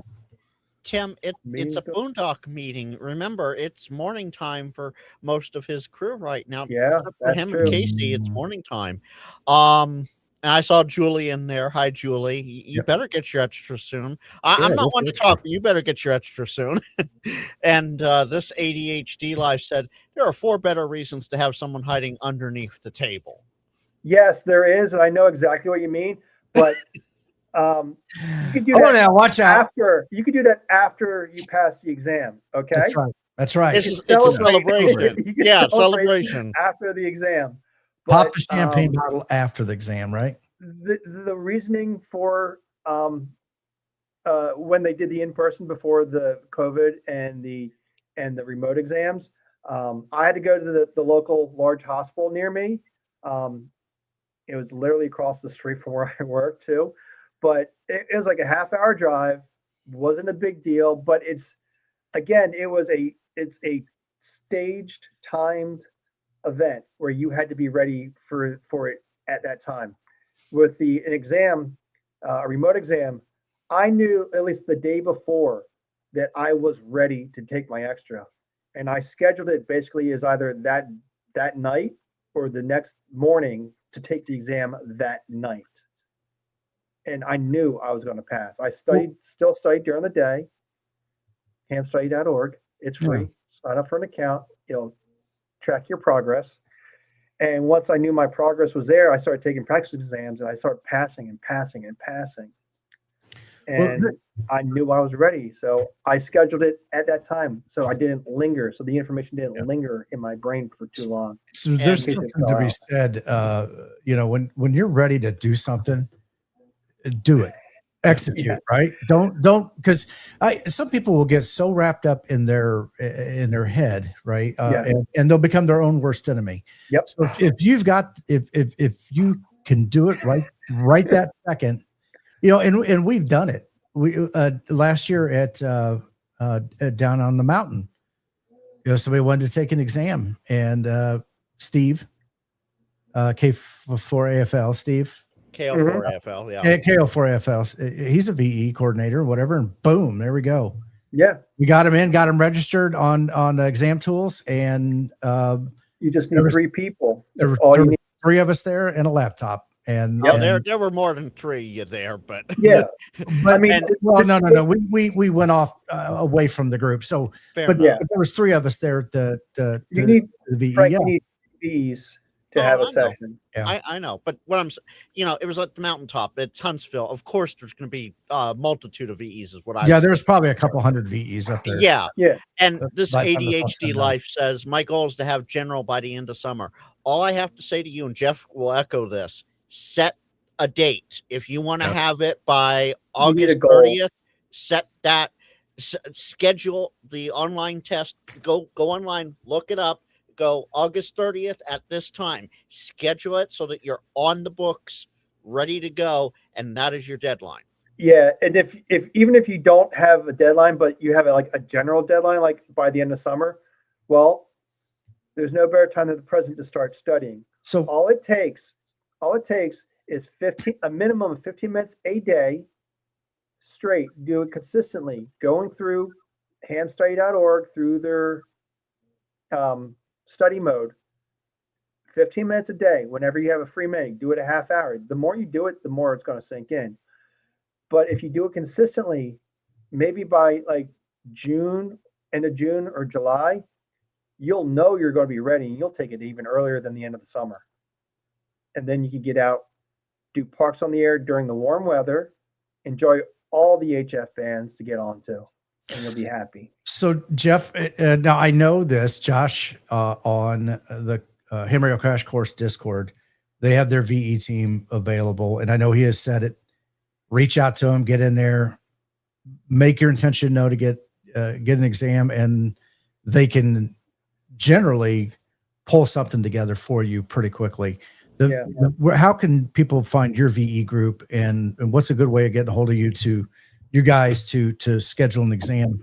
Because like I said, I encourage people, if you feel like you're ready to do it this moment, seize the moment and just go take it. You can go to hamstudy.org, and even without signing in, you go to find a session, and I'm going to put the link in the chat. While Jeff does I will that, name what? Well, Jeff, while you do that, Tim, why don't we create a VE session request type thing in the kids table Discord? That way there's some coordination we can do. We'll have to look into that. Putting the name of the VEC, and you want the... Do you want to share your screen, or? No, I'm just putting it in the chat. Oh, okay. Oh, okay. It's GLARG, GLAARG, Greater Los Angeles Amateur Radio Group, and it's the... If I could type, instead of copying and pasting, I just decided to type it again. Is it an AD4VE is the session names. Okay. They're usually Saturday nights, 8 p.m. Although if you come in earlier, we'll start you off early. Very friendly people. I highly recommend coming to any of the GLARG sessions. Even if you can't do Saturday evening, there's Sunday afternoons, East Coast time, which is morning in West Coast. There are some in Wednesday evenings, Monday evenings. I have nothing bad to say about the ARRL VEC. There's a bunch of VECs that are pretty good. And also on there, you see other smaller groups on there. And you could do it by in-person or remote. You could set up anything on how you want to choose. You could choose all VECs or just specific ones. I could recommend mine because I have seen how they behave and how they handle people. A lot more friendly. Like I said, the friendliest VEC that I know of. I will also mention this. I don't know if Steve KO4AFL works. I know he works with GLARG, but I don't know if most of his stuff is with GLARG or not. I don't remember. Most people are a member of multiple VECs. I've always been a member of one, and I did have ARRL also, but that kind of lapsed somehow. I don't know how, because I think it might have been when I upgraded from general to extra. They might have kicked me off, but I did a session and it didn't register for somehow, but now I'm there. I'm also the W5YI. Mostly I got both of those back on because I wanted to do an in-person session with the local group here in my state. It's not a club, but it's just a group it's just the Northern Delaware testing group. So they test people, and they're from different clubs and everything. But I thought it might be cool to do a in-person one because I haven't been to one since I got my general 10 years ago. So, but what I was getting at here is until Tim decides and/or sets it up in the kids table Discord, reach out to anyone in the Toads Discord if you're in Toads, and they will have a session up and ready almost as quickly as the HRCC group would as well. And it may be, HRCC might not be able to get something together, but Toads could for you. Yeah. And also Ham Radio Clubhouse has section 2. So if you're a member of any of those 3 Discords, there is an opportunity. And also if you want to do some on-site in-person type testing too, there's other options. So plenty of ways that you can find it and get in there, and a lot of great resources too for you to study. And the great thing about Steve is he because Toads and Ham Radio Clubhouse are so closely knit, he can do it for either or. You just hit him up in one or the other, and he'll do it for you. Yes, And there will be, and- Ben. Ben Williams is saying that there will be testing sessions at Hamvention Friday and Saturday also. Yep. I was debating on making. I got a friend that's going to be coming with me. I was debating on making him test. If don't you're know gonna if he make would him do it or test, not. then make sure he studied. Yeah. Oh yeah. I'm not just going to throw him to the wolves. And I'll just add this little bit of advice. If anyone, doesn't matter where you're going to, if you're gonna do it in person or through a remote session, be ready to pass. Don't think you're just gonna go and take a practice exam. You could take a practice exam without signing up and spending $15 to register. You're wasting our time and you're wasting your time and your money if you pay to take a test exam and a live test exam. You wasted your money and our time and your time.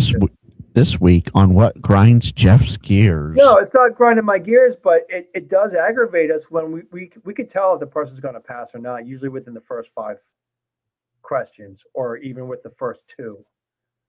If they sit there for more than 30 seconds and they haven't put an answer down for the first 2 questions, then we know they're probably going to fail. And the exam takes more than 15 minutes, most likely they're probably going to fail. Oh, you would have hated my general test then, Jeff, because I got all the math questions and I am horrible at math. It took me, it was something like 28 or 29 minutes.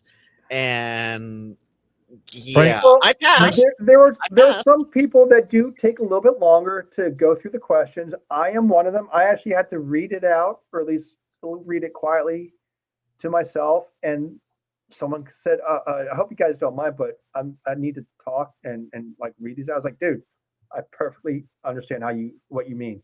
I had to do the same thing. And I talk to myself too when I'm taking these things. So well, that's also a bonus of doing it at home. You know, if you take this in person and there's other people there, they're going to expect you to be quiet, and you know you're going to have to kind of be muttered to yourself. Like I said, there are some VECs that are just very harsh, and I mean that in a nice way because I can't say what I really think of them. But and that's why I wouldn't recommend any 4-letter, not ARRL, but it begins with a different letter. Any other 4-letter VEC.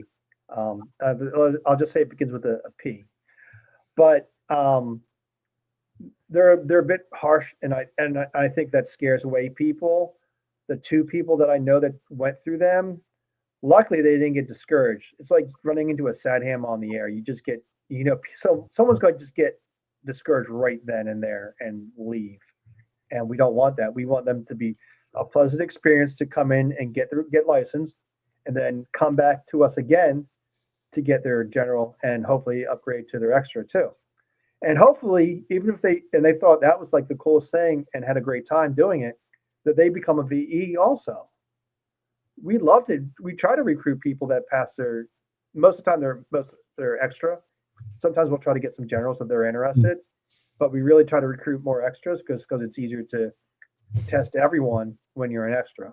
And that was a big reason that I went for extra too, was so that I could VE. Now, that being said, I've got the extra, but I still haven't done anything to get my VE. But you don't have. I mean, if you thought it was like a great experience and you want to be able to do that for others too, then that's awesome. I didn't want to be a VE until a friend of mine convinced me to do it. I was a general at the time, but I did enjoy doing it, and I enjoy helping people get licensed and upgraded. And I thought that was the coolest thing, and I know I needed to get upgraded, and I did it myself. And the reason why I recommend hamstudy.org, because it worked for me. Now, I do understand that everyone studies a bit differently. Some like to have the physical book in their hand. Some people have to watch videos to have the information sink in. But it doesn't matter how you study or what you use. You just got to do it consistently to get the information in there. There's a lot of questions on the extra. Tamarat. Yeah, real quick, though. Tamarat says 26 years from tech to general, but really only took me 2 months of 5 to 10 minutes daily study on hamstudy.org. Like I said, as long as it's consistently, I recommend a minimum of 15 minutes because you could go through a bunch of questions in 15 minutes. And like, if you're taking if you work remote, or even if you work in an office, you could pull out your phone for like 10, 15 minutes on a break or something and go through it. And that's enough to get it in your head. As long as you do it consistently. Yeah. Now, I'm a big person of saying you need to learn consistently. And I know I failed at that when I'm trying to learn CW because I have not done it consistently. And that's my fault. But if I just did it consistently, I might be able to at least get a little bit more ahead of than I am now in CW. What was that? Yeah, it's a great feeling. Of being a VE. And like some people want to become a VE because they went through this great experience of getting each license and seeing how they were treated. It's like, that's pretty cool. I want to help others get license and upgraded. So again, like I never thought I wanted to be one until I actually tried it out and I actually enjoyed it. Yeah. And it's kind of like a social thing. It's like actually it's another club that you will belong to. Other than like your local ham radio club, there's like the YouTube clubs that we always talk about, Tim. Yeah. And now I'm in another club, and I'm just thinking about a silent key.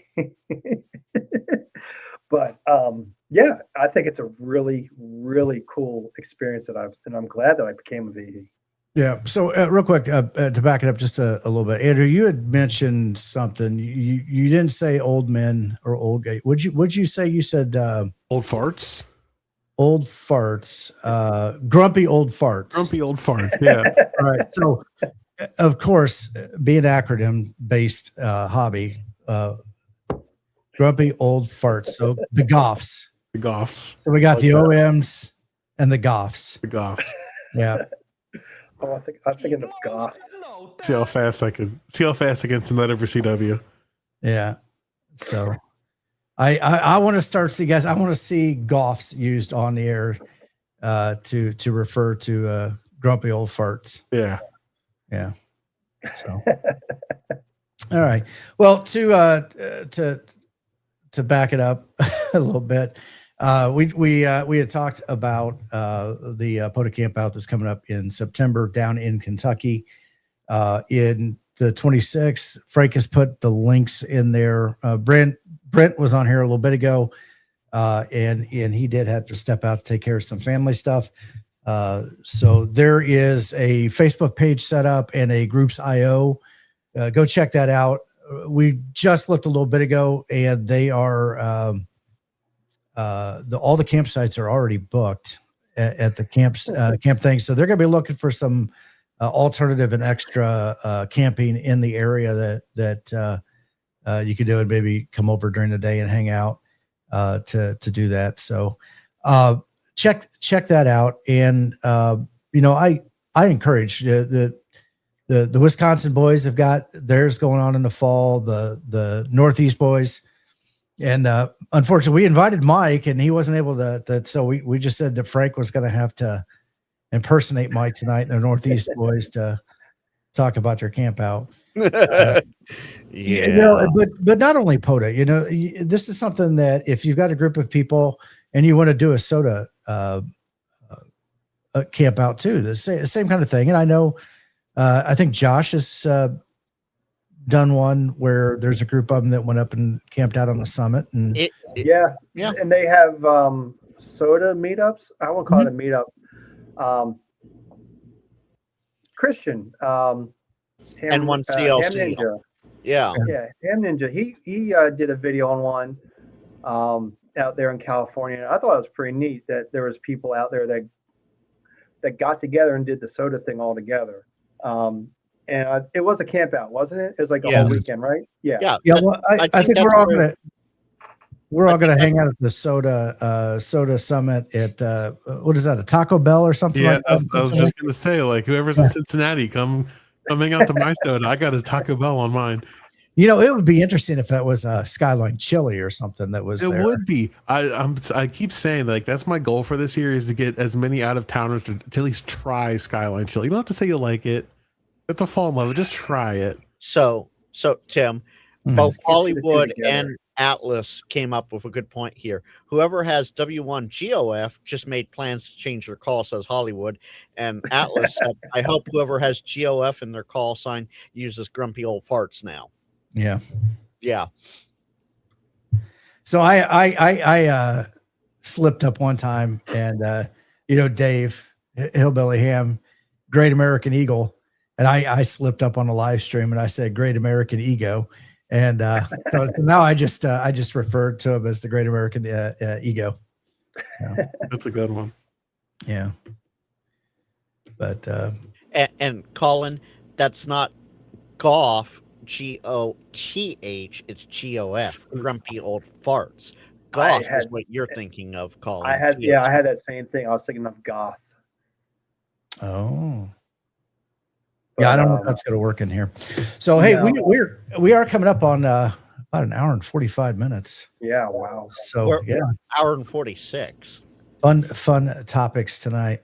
So I guess to kick it off, Jeff, what do you have coming up and going on? Oh, I am prepping in multiple ways to get ready for a hamvention. I am very excited to go to my first hamvention. I got stuff around the house that I have to take care of. I think I just decided that I'm going to take my FX4 CR with me instead of my 891, just because it's smaller, lighter, and everything is in one box except for the antenna. I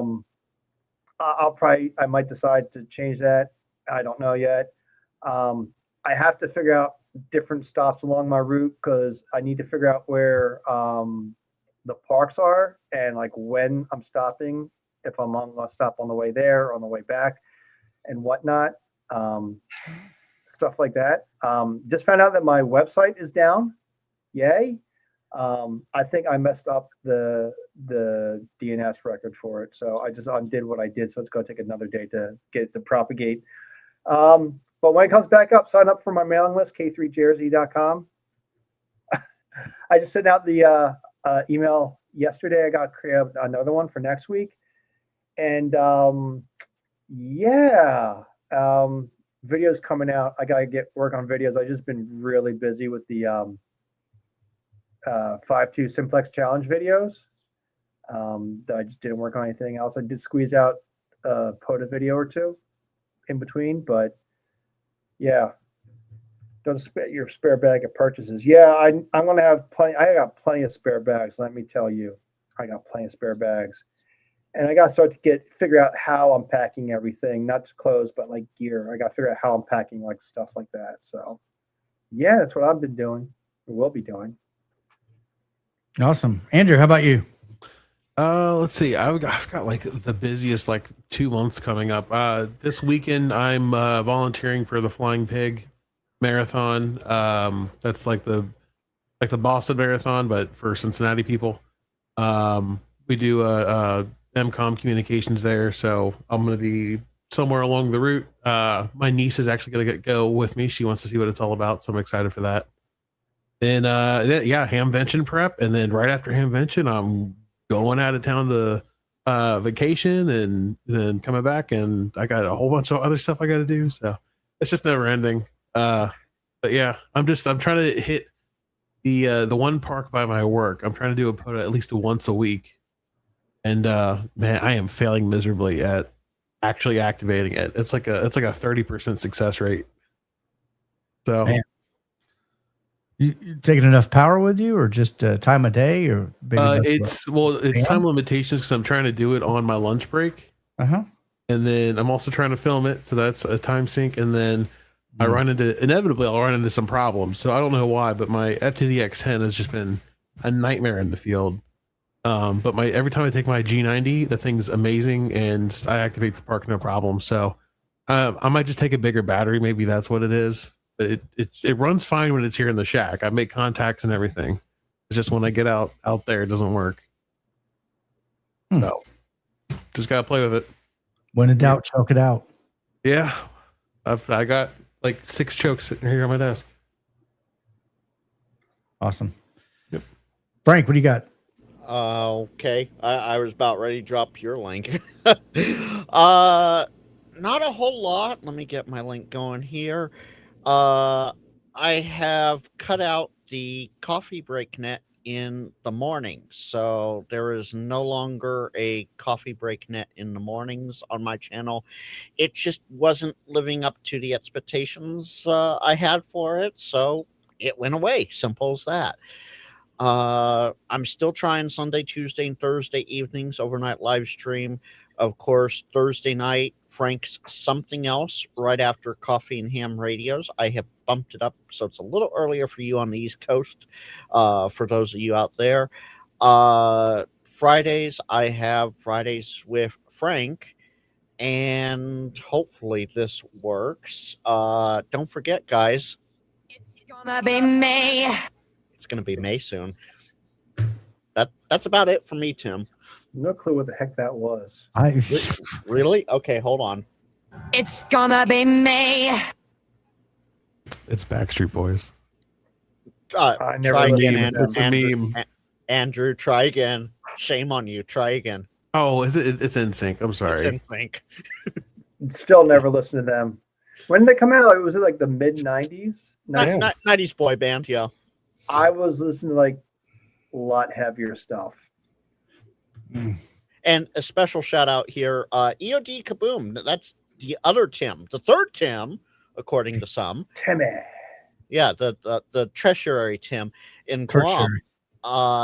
He has a live stream every Friday, hour and a half or so before mine. So that would be, I'm not about to do the math on stream. I go live at 1700. He goes live 1700 Central. I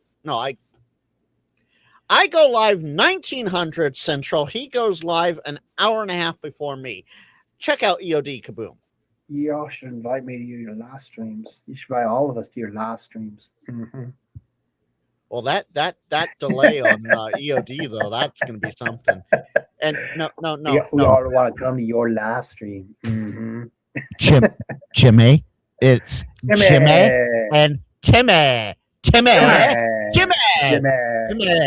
Okay, Man. Speaking of, You guys Timmy, just kind of what fell about into those Timmy? names thanks to pop culture. You know, yeah, I've had people calling me Tim A for years, obviously because of the show. So I'll lean into that. What's going on up here? What's going on with you, Tim?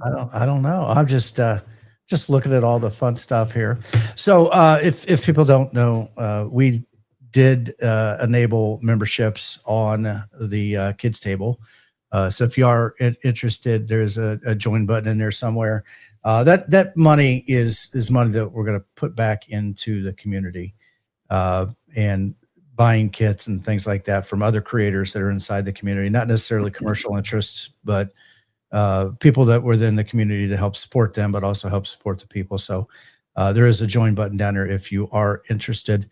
Like Jeff, I am going to be heading to Hamvention here in a couple of weeks. Hamcation. Tim would be hanging out. We'd be hanging out, and so there will be a lot of YouTubers there. So make sure you check all the channels. I'm sure people will be live streaming throughout the week. Wednesday night we'll be doing the kids table from there.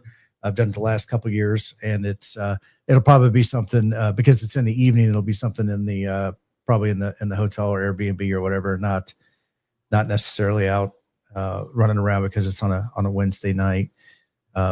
And by running around, I mean on the facility. So you mean kids table HQ isn't going to get flooded out this time? No. It will be inside. It will be inside. Cool. I see Cooley here says that he'll be there this year. So if you guys see us out during Hamvention, come up and talk. Don't talk to us. Never talk to us. Don't talk to me. No, I'm F kidding. off. And now you sound like Mike. I hope y'all walk fast too, because you got to keep up with everybody. Don't stop them from filming whatever. Just keep moving with them.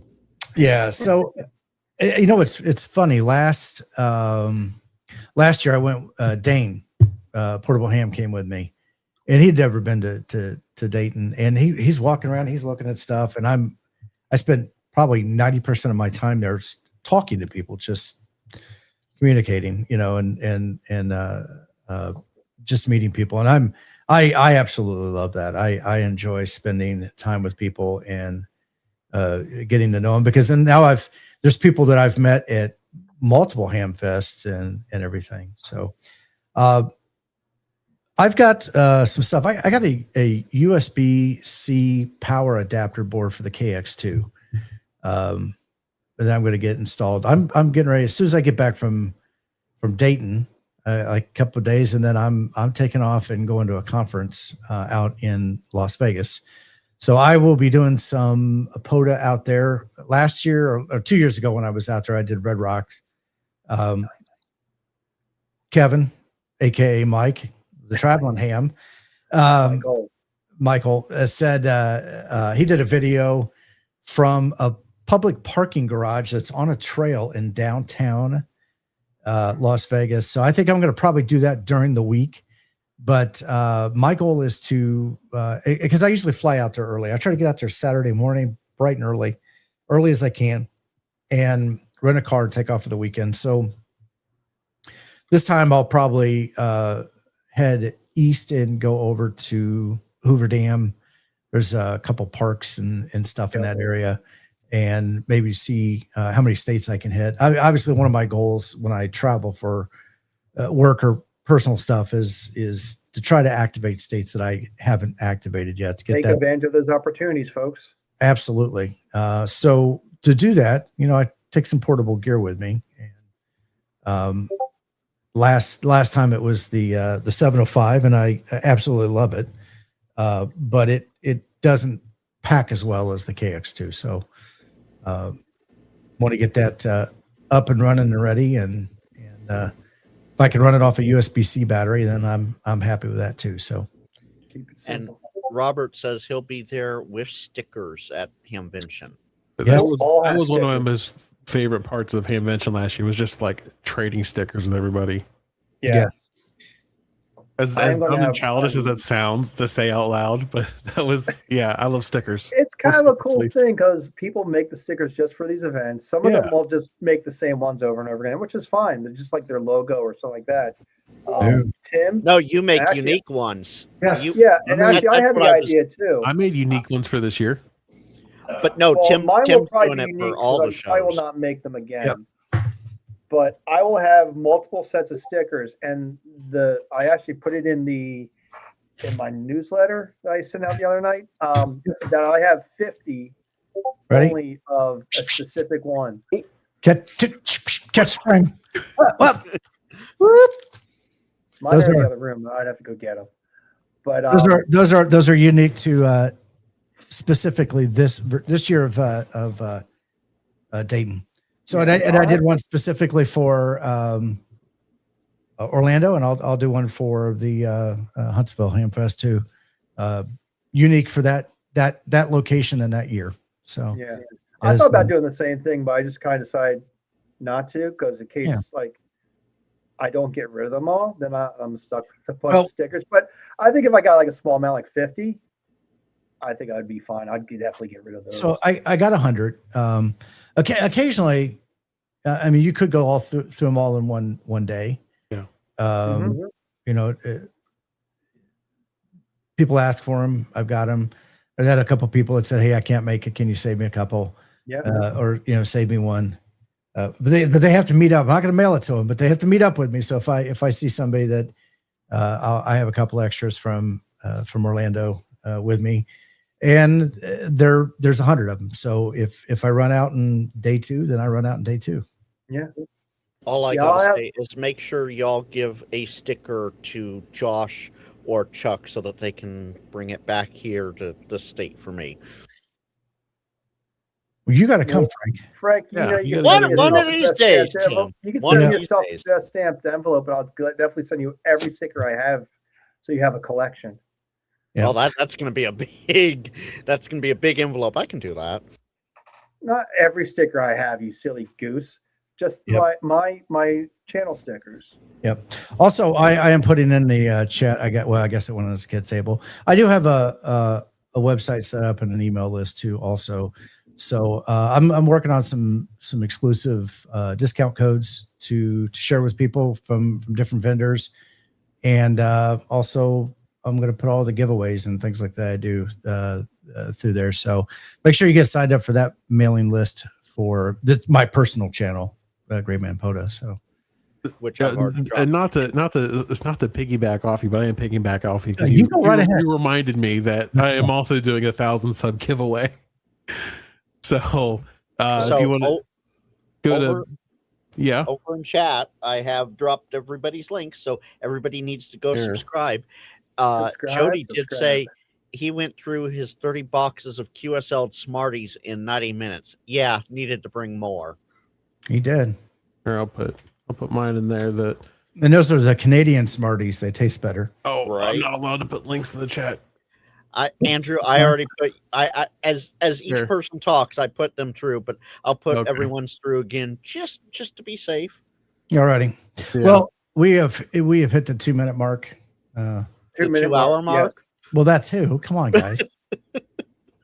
So, but I appreciate everybody being here tonight, and as the summer winds up, let's find more reasons to get out and enjoy the outdoors and go camping, have fun, and get on the air, but also spend some personal time. Do those eyeball QSOs, and whether it's at a ham fest or club meeting. I started to say it earlier. I found that face-to-face social is also very important. I think it was one of the things that, as ham fests were dying out because of all of the online sales and people not needing to go to ham fest, I think that was one of the areas of the hobby that started to really suffer. And so I think that's part of the reason why POTA's done well. And I think that, groups are using that as an opportunity to go to the group events, events like the breakfast. I don't know. Did I mention like the ham radio breakfast? Well, we have it's not a club. It's called like a club, no club. Mm-hmm. It's just people that are on the repeater here. We get together once a month, have breakfast. We meet up, we talk. Sometimes people might talk about some stuff that might be of interest, but it's like a diner, so they're not going to get that loud. But we meet up and we all talk about stuff and have a good time and shoot the breeze, find out more news about other people that aren't there and what's going on. So it's good to get out and see people that you talk to on your local repeaters. And Chris said it right. Face-to-face is important. Can't wait to see everyone there. Don't be a keyboard troll. There we go. All right, guys, let's get out of here before we cause any problems. So you're already 2 minutes 45 seconds over that. So I'm sorry. What was that again, Frank? You heard me. Do what? I'm not. All right, guys. Have a good night.